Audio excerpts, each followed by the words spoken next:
Connectez-vous sur Illico Cash et profitez de votre banque mobile. Envoyez de l'argent à vos proches en quelques clics. Envoyez et recevez à l'international. Sélectionnez, scannez et payez. Liez vos comptes bancaires et gérez vos finances.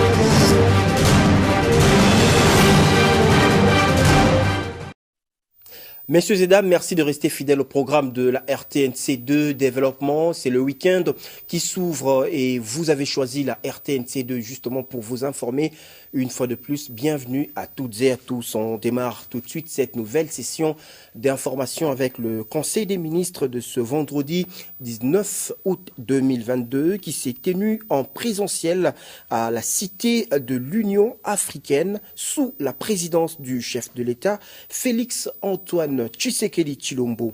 Plusieurs points ont été abordés à l'ordre du jour. Entre autres, on parle de l'agression rwandaise. Beaucoup plus d'éclairage dans le compte-rendu de cette réunion hebdomadaire du gouvernement qui sera fait par le ministre de la Communication et des Médias, porte-parole du gouvernement, Patrick Mouyaya. Sur un autre registre, on parle du chef de l'État, Félix-Antoine Tshisekedi Tshilombo, en sa qualité de président en exercice de la communauté de développement des États d'Afrique australe, qui a clôturé le 42e sommet des chefs d'État et de gouvernement de la SADC. Hormis les résolutions issues de cette rencontre, le sommet a également approuvé plusieurs nominations des membres, parmi lesquels une Congolaise, on parle de Madame Angèle Makombo Ontumba comme secrétaire exécutive de la SADC. C'était toujours au cours de cette session. On y revient avec Axel Kayongo. Après la tenue du 42e sommet de chefs d'État et de gouvernement de la SADC, le chef d'État membres se sont engagés à mettre tout en œuvre pour le développement de la région en adoptant plusieurs résolutions. Félix Tshisekedi, président entrant de la SADC, s'est réjoui de l'aboutissement heureux de ce sommet tenu à Kinshasa.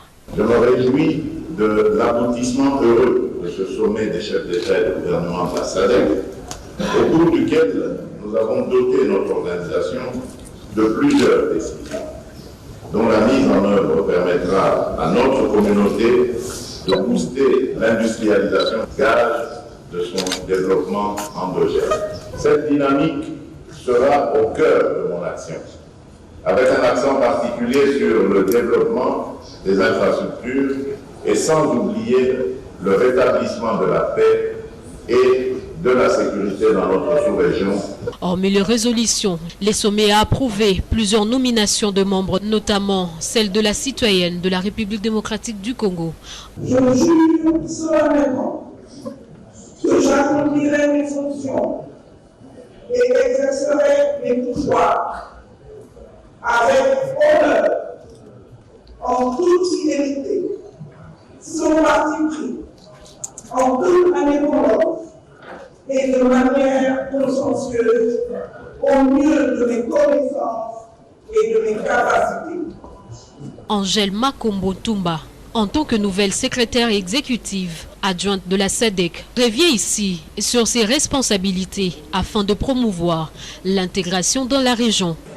Très lourde responsabilité, mais vu l'expérience que j'ai déjà eue dans le milieu international, j'ai passé plus de 20 ans, 24 ans aux Nations Unies. J'ai vraiment le sens des responsabilités qui pèsent sur moi. Ici est de signaler que le sommet a également manifesté son inquiétude et sa solidarité aux événements récents liés à la sécurité dans la partie est de la République démocratique du Congo et a mandaté le président du comité ministériel de l'organe avec le concours de la Troïka et des contributeurs de troupes à la brigade d'intervention de la force de la MONUSCO d'en faire part au secrétaire général de l'ONU en septembre 2022 en marge charge de l'Assemblée générale de l'ONU afin de rechercher des solutions permettant de soutenir les efforts entrepris pour améliorer la situation sécuritaire.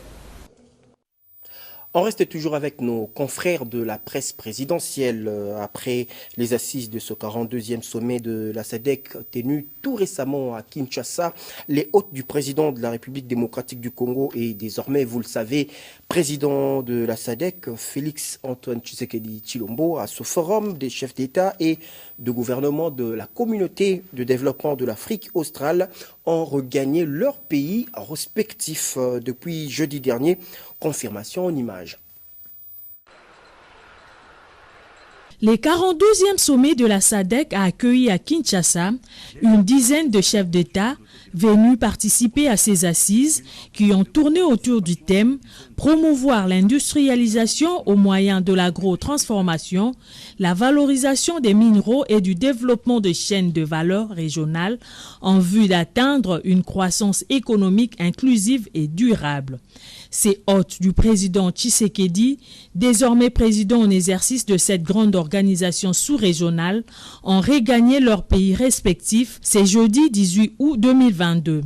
Il s'agit notamment du président de Seychelles, de la République du Botswana et du Zimbabwe pour une première série dans l'avant-midi et dans la soirée, le représentant du président angolais, le chef de l'État de la République du Malawi, le docteur Lazarus Chakwera, qui a cédé le bâton des commandements de la SADC au président Tshisekedi, la présidente de la Tanzanie qui a regagné son pays après un tête-à-tête qu'elle a eu dans la matinée de ce jeudi avec les garants de la nation. Le dernier à quitter Kinshasa, c'est le roi de l'Eswatini, ex-Swaziland.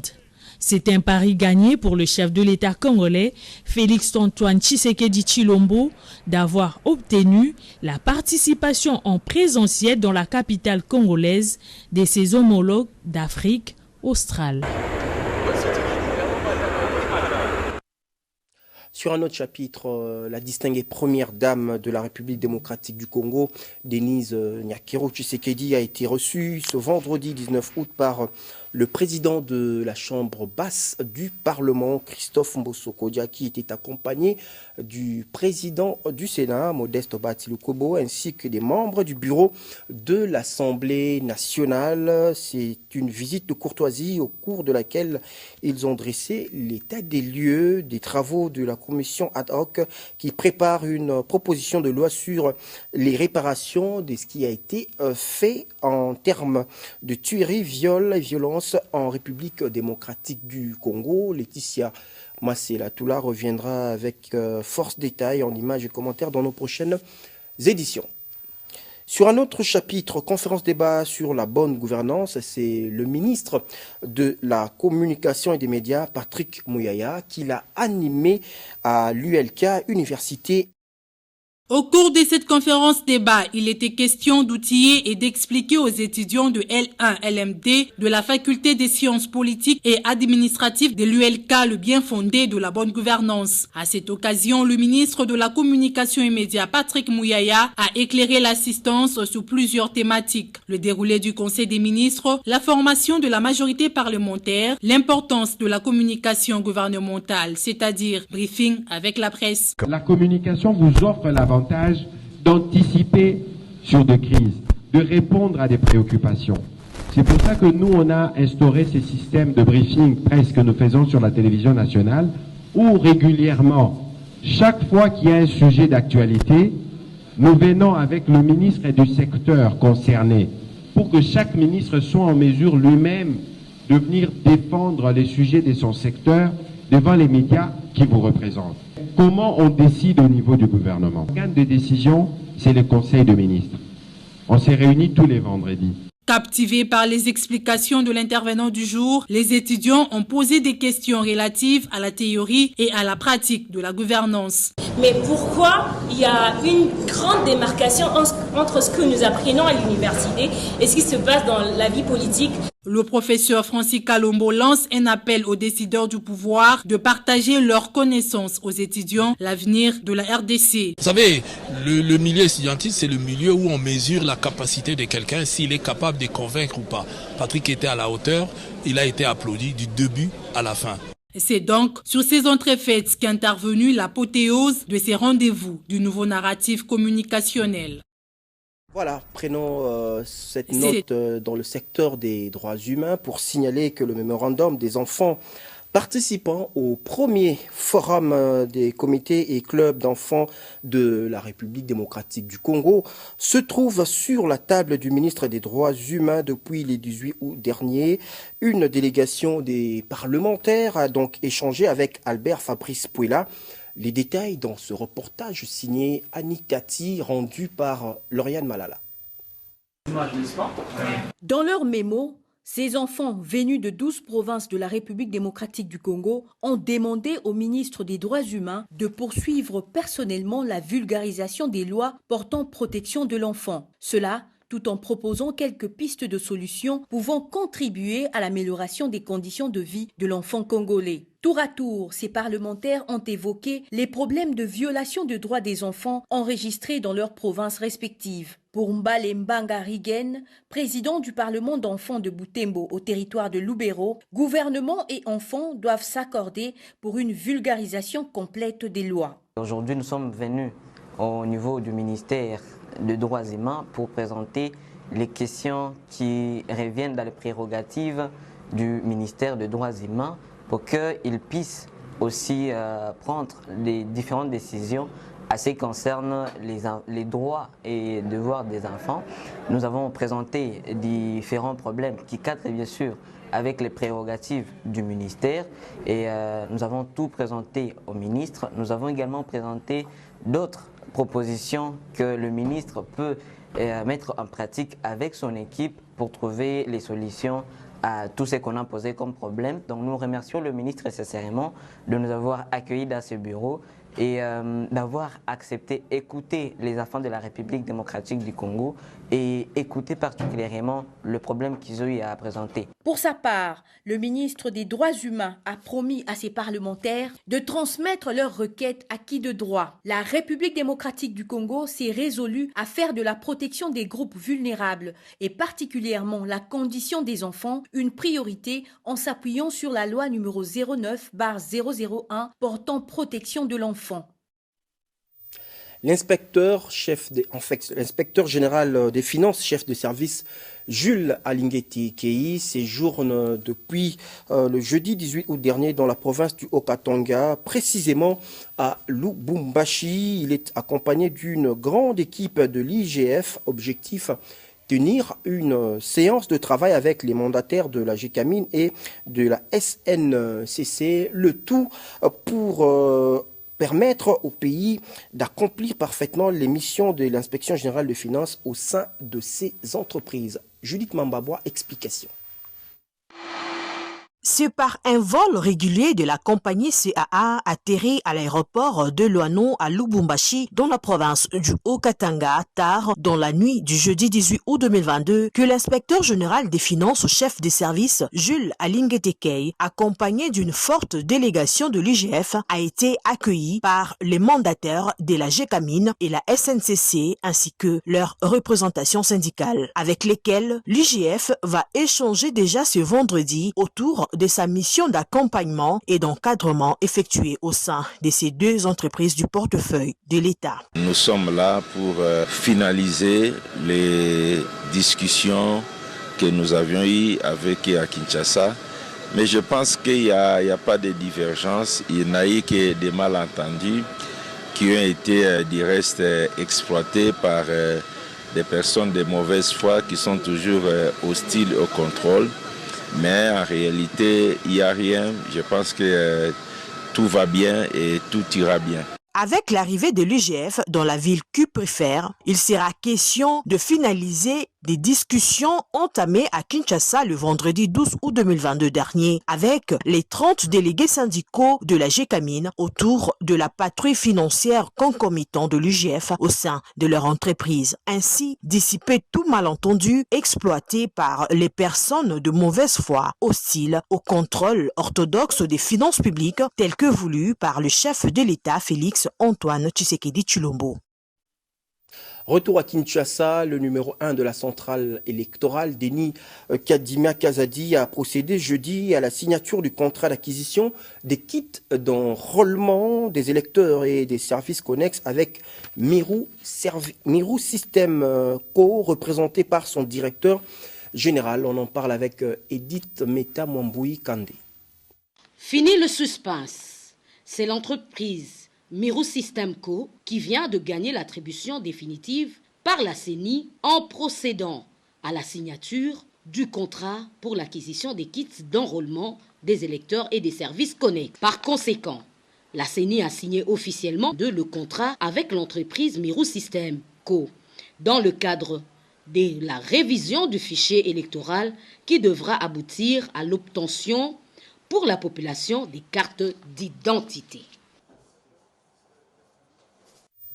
On reste toujours dans le même secteur où on signale que le président de la Commission électorale nationale indépendante, Denis Kadima Kazadi, a également échangé toujours jeudi avec Katrina Leclerc, directrice des programmes au réseau mondial des femmes artisans de la paix. Celle-ci était accompagnée de Félicité Kankou, représentante du CAFCO. Une fois de plus, on retrouve Edith Meta. La directrice du programme au réseau mondial des femmes artisans de la paix, Katrina Leclerc, en partenariat avec CAFCO, s'emploie à la vulgarisation du programme Femmes, Paix et Sécurité au niveau des Nations Unies, mais aussi sur la vulgarisation de l'outil dénommé Analyse comparative entre les sexes et plus. À l'issue des échanges avec le président de la centrale électorale, Katrina Leclerc s'est exprimée à ce sujet. C'est un outil qui a été développé par le gouvernement du Canada, qui est notre bailleur pour cet instant et pour ce projet, pour voir comment on peut analyser les impacts de différentes identités personnelles, donc à la fois être femme, avoir de différents groupes d'âge, avoir des différentes habiletés ou handicaps par exemple, dans notre participation dans les processus électoraux et de prise de décision. Pour sa part, Félicité Kankou, représentant du CAFCO, a réitéré le besoin de la vulgarisation de cet outil AC+, pour une meilleure compréhension. Nous sommes très heureuses par rapport à l'attitude du président, très réceptif, et il a également réitéré son souhait de se voir encore une fois renforcé. Et comme partenaire, nous sommes là, nous allons le faire, nous allons nous renforcer les capacités pour que cet outil soit vraiment très bien compris et intégré dans les politiques et programmes de la centrale électorale. Pour rappel, ce réseau mondial des femmes artisans de la paix est un organisme international présent dans plus de 50 pays, œuvrant pour les droits des femmes et ceux des jeunes.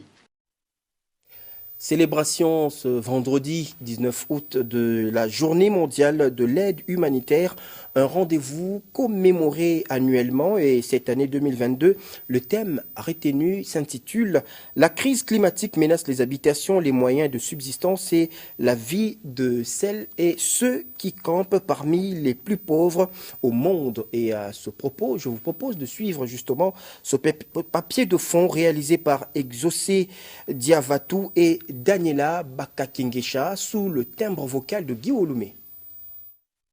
Le 11 décembre 2008, l'Assemblée générale des Nations Unies a décidé, par sa résolution, de désigner le 19 août Journée mondiale de l'aide humanitaire afin de contribuer à sensibiliser le public aux activités humanitaires dans le monde et à l'importance de la coopération internationale et de rendre hommage aux humanitaires des Nations Unies, aux personnels associés qui s'emploient à promouvoir la cause humanitaire ainsi qu'à celles et ceux qui ont perdu la vie le 19 août 2003 lors d'un attentat à la bombe perpétré contre le bureau des Nations Unies à Bagdad en Irak, provoquant le décès de 22 travailleurs humanitaires. Cette journée internationale honore ceux qui ont été tués ou blessés en portant secours à ceux qui sont dans le besoin, mais également ceux qui continuent d'apaiser la détresse et la souffrance des millions d'autres. Des communautés souffrent du manque d'accès à l'aide partout sur le continent africain. Le CICR estime que quelques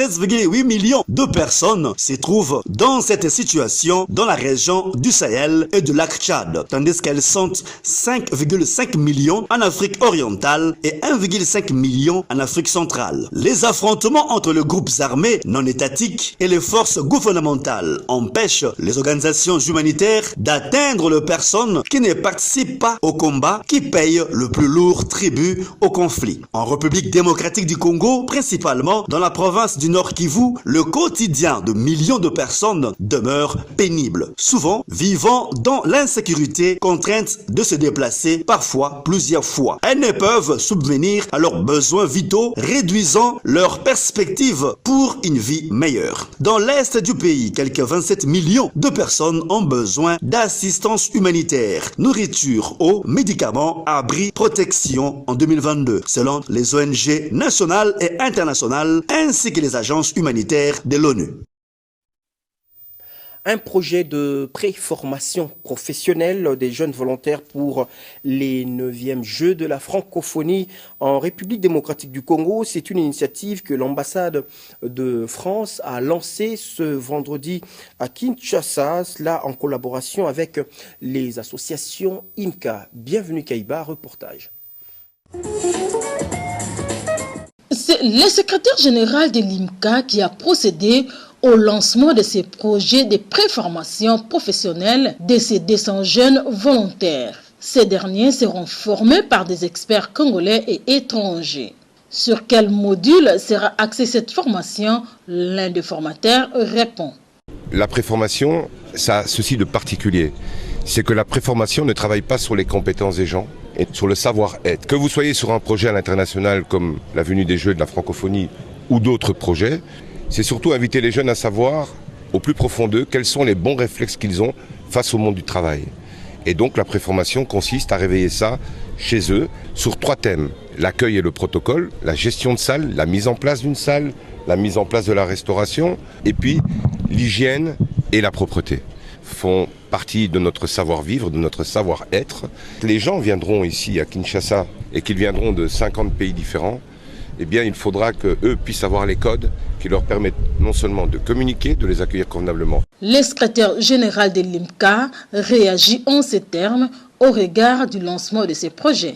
Comme il y a le 9e jeu de la francophonie qui arrive en RDC, donc nous avons besoin de jeunes pour être au service des invités. Alors nous, l'INCA, nous nous sommes dit qu'il a fallu que nous fassions une préformation. C'est comme ça que nous avions recouru à l'ambassade de la France.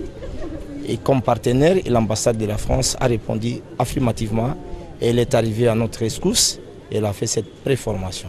Signalons que cette préformation professionnelle de jeunes débute le lundi 22 août prochain. Une note d'infrastructure dans ce numéro de ce journal, on parle des travaux de réhabilitation de la grande avenue Sekoma Fandjili qui avance à pas de géant actuellement. Par endroits, la construction des caniveaux s'accélère et en même temps, le terrassement de la chaussée évolue très bien. Confirmation sur le terrain avec Mnoza Yama, Fatchako, Jonas Vangu dans ce reportage supervisé par Guy Wolomé.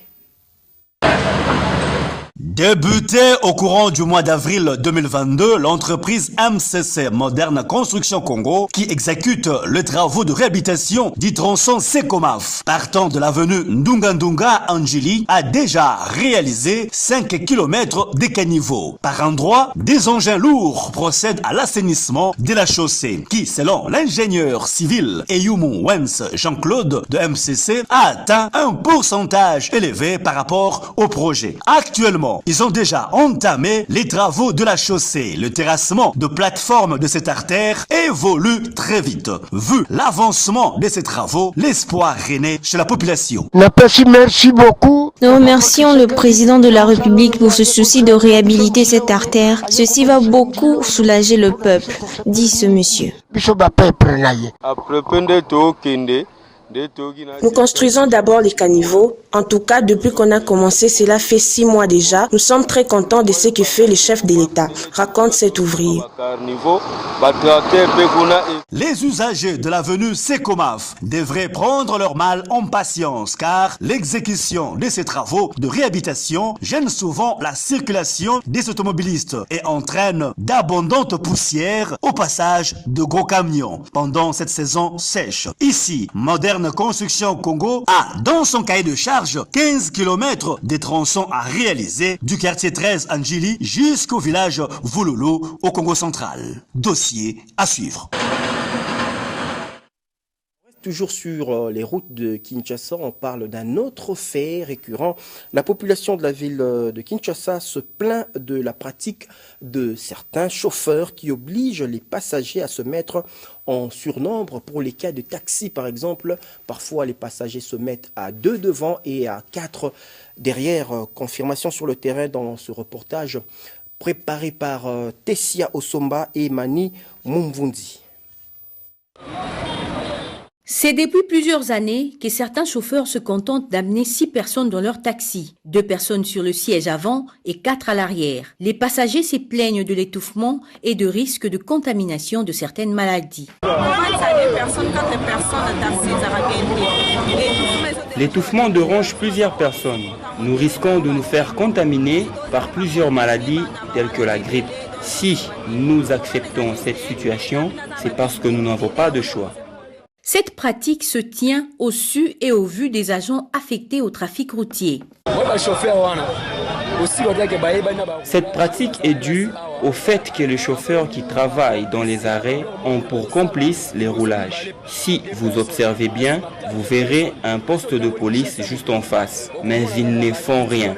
Nous demandons aux autorités de nous venir en aide. Cette pratique des conducteurs des taxis facilite la propagation des maladies respiratoires, autant qu'elle peut contribuer à exposer à des cas d'accident de la route. On va prolonger l'actualité dans les colonnes des journaux parus cette matinée dans la capitale congolaise. Revue de presse Caritas Lubela.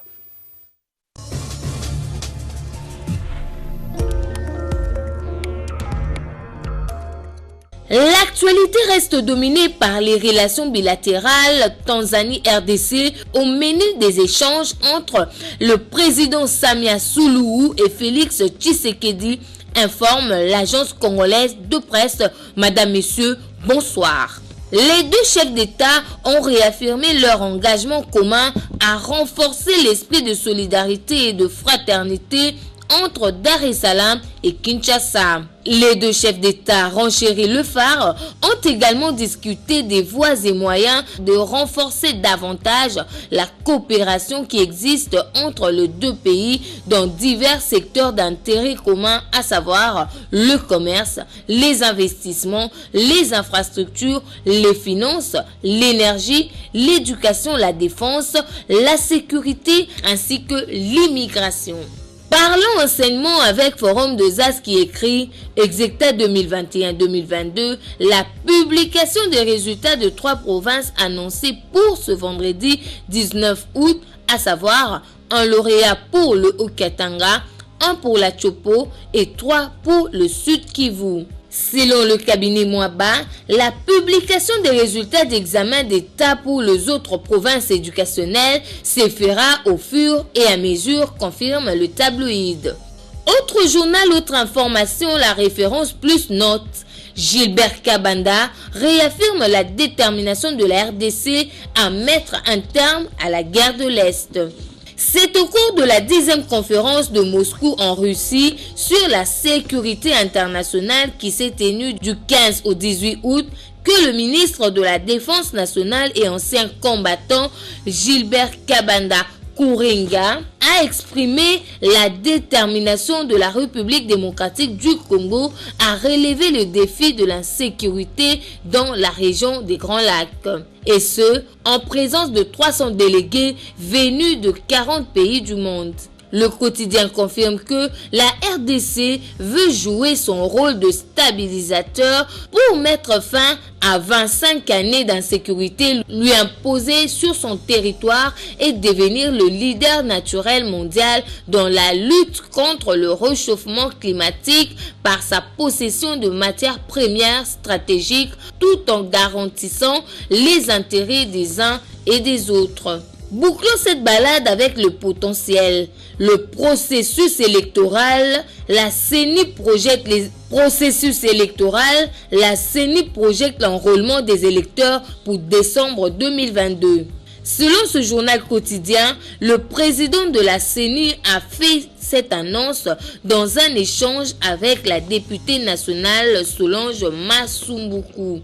À l'issue de cette entrevue, signale le confrère, le président de la centrale électorale a confirmé l'opération de l'enregistrement des électeurs au mois de décembre 2022. À en croire le potentiel, cet élu de la circonscription de Lukunga a déclaré ceci: le président Kadima m'a rassuré que le travail est au cours et d'ici décembre, je crois que l'enrôlement des électeurs va commencer. Accompagnons cette fin de balade de journaux qui caricature la conversation d'un employé à son employeur. Le voici appelant son chef. Patron, saviez-vous qu'avec ou sans dialogue, les élections auront lieu? Regarde ce qui est écrit dans ce journal Kinmalebo. La CENI enrôle en décembre 2022. Le patron, président du parti du dialogue politique obligatoire avant 2023, s'exclama de son côté. Quoi? Fin de cette balade de journaux, madame, monsieur, au revoir.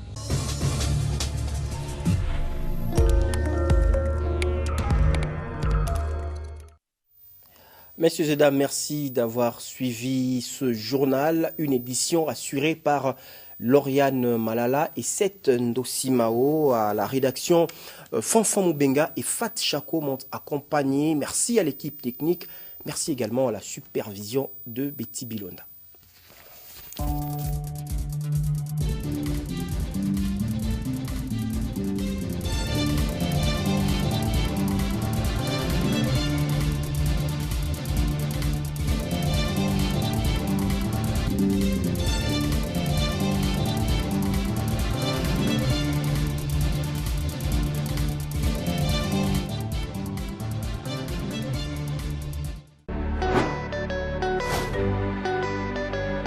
Connectez-vous sur Illico Cash et profitez de votre banque mobile. Envoyez de l'argent à vos proches en quelques clics. Envoyez et recevez à l'international. Sélectionnez, scannez et payez. Liez vos comptes bancaires et gérez vos finances.